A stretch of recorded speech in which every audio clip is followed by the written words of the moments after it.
अरे क्या मैं अकेला हूँ जिसे पता नहीं चला कि आइंस्टीन ने इजराइल का प्रेसिडेंट बनने से मना कर दिया था? हाँ, आपने सही सुना।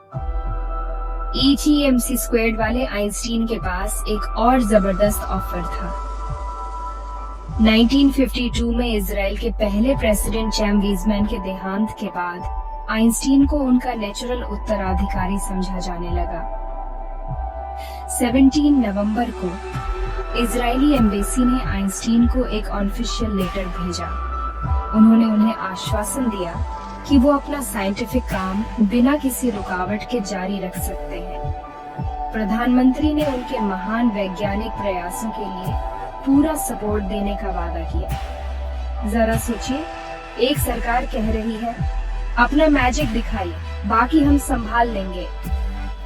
73 साल की उम्र में आइंस्टीन वाकई में एक पॉपुलर चॉइस थे। नाजी जर्मनी से भागने के बाद से ही वो लंबे समय से यहूदियों के लिए एक सुरक्षित ठिकाने की मांग कर रहे थे। आइंस्टीन ने एक बार कहा था, जायोनिज्म यहूदी दुखों से भी गहरे मकसद से आता है। ये एक यहूदी आध्यात्मिक परंपरा में जड़ें रखता है। उन्होंने यरूशलेम की हिब्रू यूनिवर्सिटी को स्थापित करने में भी मदद की थी। कुछ लोगों को लगा कि उनकी गणित की प्रतिभा इजराइल की नई अर्थव्यवस्था को संभाल लेगी, लेकिन आइंस्टीन ने मना कर दिया। जीनियस का पर्याय होने के बावजूद उनका मानना था कि वो इसके लिए योग्य नहीं है।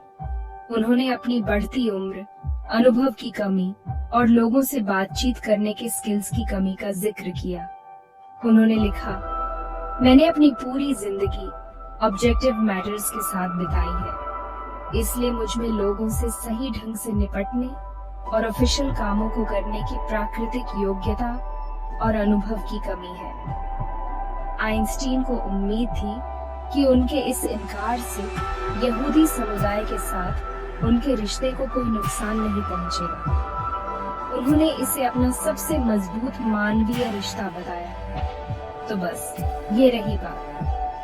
सबसे महान दिमागों को भी अपनी शंकाएं हो सकती हैं, और कभी-कभी जीनियस अपनी लिमिटेशंस को भी जानता है।